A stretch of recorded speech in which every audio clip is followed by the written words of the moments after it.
फारसी की हुकुम दगी पुंसी चुप्पा jail हाइना हंथरगा major सोंगथामिया सिंहबु boondi सिंगी खुंदाफम ओइना section नाक सेंदुना थमख्रबा अंडमान की कोनुंग पोर्ट ब्लेयर सेलुलर जेल दा थमकी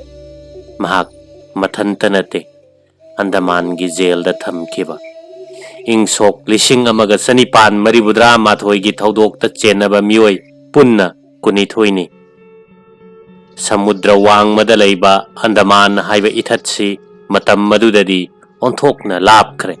मफम मदुदा थाखिबा बंदी अमत्ता अमुक हलकनी हाइना थाजनदे मरम मसिना अंडमानदा जिला खरीज तौबबु कला पानी थाबा हाइना खंगनरमे कला पानीदगी पाक चाउरबा समुद्र लांदुना चेलकपा ngamgani हाइबसी ओइथोक्तबने ngasiदी लंबी थोंग फगलकपा अमसुंग विज्ञान चौखलकपगी मतुंग इना चथोक चसिन की पांबई हेन खुदोंग चारकपदगी पृथ्वी की मफम पुमनमक इनक नक्सलहले थाइना मैतई सिंगना वृंदावन चटपदा मणिपुरदगी कसार लेबाक यौबदा नुमित तरेतनी चंगलंबदु ngasiदी नोंगमदा थुंगले मतौ अदुगुमना पांगल सिंगना हस चटपसु अदु मंगाई दिल्ली बॉम्बेदगी पायरगा पुंग खरगी मनुंगदा आरब थुंगबंगमले अदुबु सही चामगे ममांगददी टॉप टॉप सक्तम अमा ओइरमे मतम मदुदा वृंदावन चटपा मतमदा था अहुम चंगे इम्फालदगी तोंगजई मरिलदा खोंगना नुमित तरेतनी चलगा कसार लेबाक थुंगे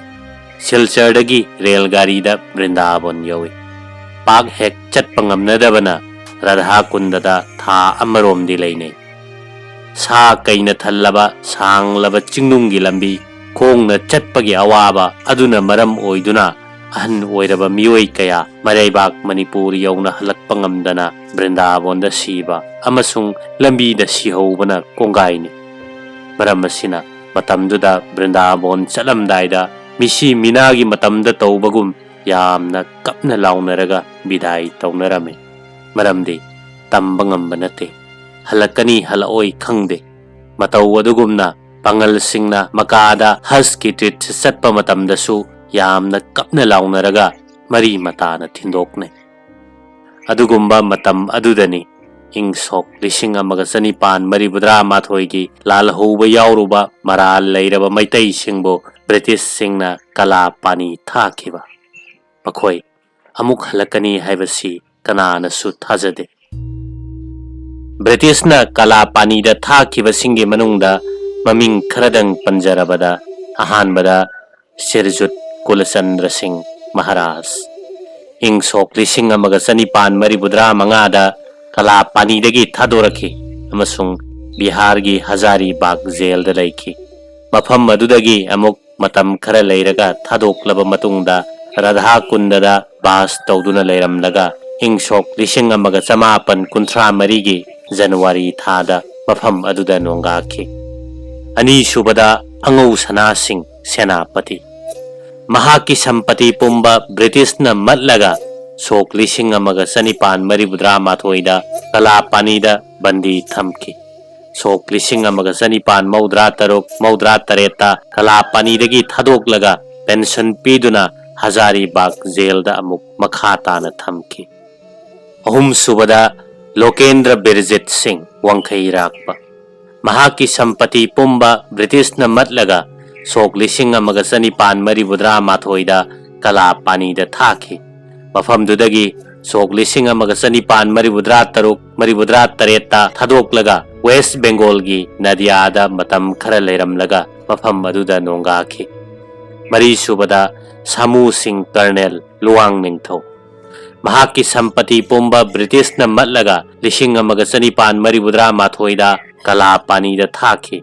लिशिंग अमगा सनिपान मरिबुद्रा तरेता थादोरखी अमसुंग पुंसीगी अरोइबा मतम फाउबा वृंदावन लेखी। मंगा सुबदा चोंगथाम नीलमणि सिंह अयापुरेल मेजर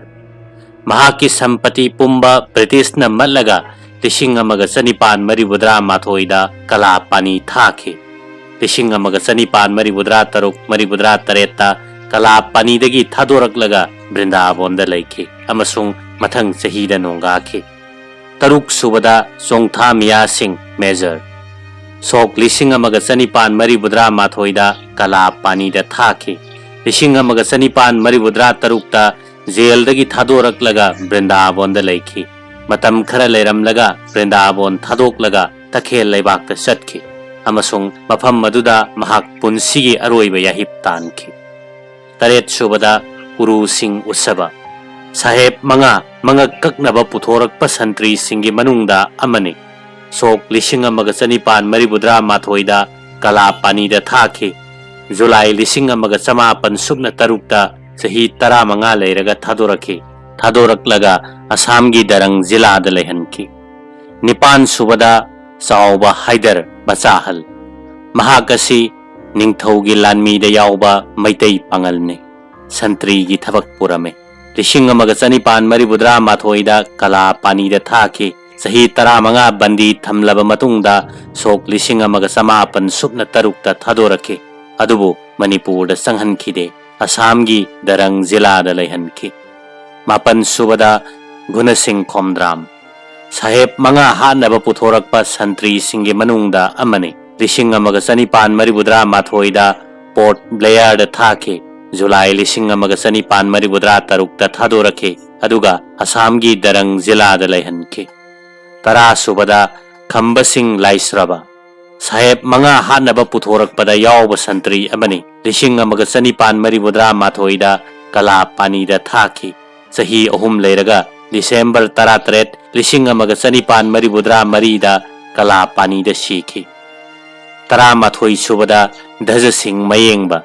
मार्च 14 की अहिंगदा साहेब मंगा हानबा पुथोरकपा संतरी सिंगे मनुंगदा अमने लिसिंग अमगा चनिपान मरिबुद्रा माथोइदा कला पानीदा थाखे। लिसिंग अमगा चमापन सुबना तरुकता चही 15 फादोक तारबा मतुंगदा थादोरखे। असम की दरंग जिला लेगदबनी हाइना हुकुम ताखे। 12 सुबदा ननी सिंह नेप्रा मचाहल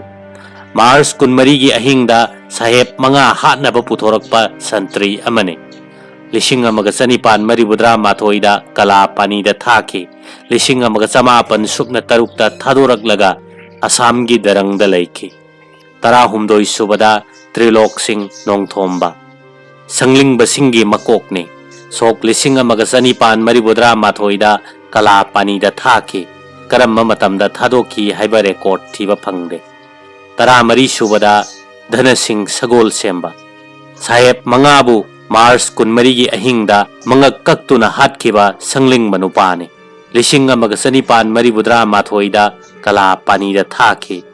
करम्बा चहीदा थादोखिबगे हाइबगी रेकॉर्ड फंगदे। कला पानीदा थाखिबा मियोइसिंगी मसिंग यामना यामे अदुबु पनबा ngamba खरदंगदी असिने अखोइना खंगबा ngami अथौबा सिंग असिगी मरक्ता कला पानीदा सीखिबा सिंग यावरे। अयाम्बना पोर्ट ब्लेयर की सेलुलर जेलदगी थादोरकलबसु मरैबाक मणिपुरदा चंगहनदबदगी मिरैबाकता सीखिबा ngakne। मियोइ खरा नतना मसक नाइबा बंदी खुदिंगमक कला पानीदगी थादोरकलगा मणिपुर कसार अमसुंग सिलेट लेबा यारोय हाइना ब्रिटिशना अथिंगबा थमखिबने। जिला खरीज तौदुना पोर्ट ब्लेयर लेखिबा मैतै सिंग अदु चही 3 15 फाउबा मफम अदुदा पुंसी लेनखी। मैतै ngaktanate कला पानीदा थाखिबा चिंगमी अमसुंग पांगलसु यावरी। मसिना ताकपदी मरैबाक मणिपुरबु अंग्रेज सिंगी खुत्तगी कन्नबा होटनबदा चिंगमी तमी अमसुंग मैतै पांगल जात अमसुंग धर्म खेतनबा थीदना लिंगजेन मनना मथवाई थाबा पामुदना लान थेंगनखी। चही 5 पोर्ट ब्लेयर की सेलुलर जेल लेरुरबा मतुंगदा सोक लिसिंग अमगा चनिपान मरिबुद्रा तरुकता चोंगथामिया थादोरखी अमसुंग वृंदावनदा मतम खरा लेखी। मफम अदुदगी महाकना ऑक्टोबर 19 लिसिंग अमगा चनिपान मरिबुद्रा तरेता ब्रिटिश सरकार दा थागी पेंशन पीनबा दरखास्त थारमे अमसुंग सरकार न मंगोंदा लुपा चामगी पेंशन ओइना पिरमे वृंदावन दा लैबा मतमदा मिया मेजर मसागी सही हुंफू सुगदौरे अदुबु पोकपदगी चेनरक्पा लक्ना फाना ngamdaba मीगे इमान मानदबा ओना तैनबा ngakta तौबा मतौ अदुदी अदुमक उबा फंगी मैतई वैष्णव सिंगिदमक्तरी राधा कुंड वृंदावन असि लाइगी मफमनी हाइदुना यामना पुकनिंग पेना इंगना चिकना मतम लेनफम अमनी लौनबने मफम असिदा लैबा फंगजबा हाइबसी सरगमकनी हाइने लौनरमे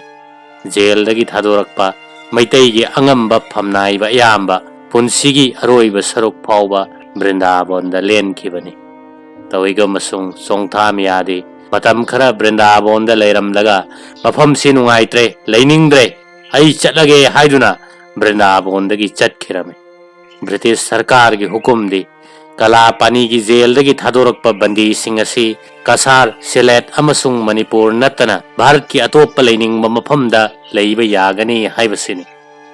सोंगथामियाना तांगजफम फबा मैतई ताबा लम कोइना थिरक्पदा तखेल लैबाकता लाखी तखेल की निंगथौ राधा किशोर मणिक्य देव बर्मन मैतई निंगोल लौबने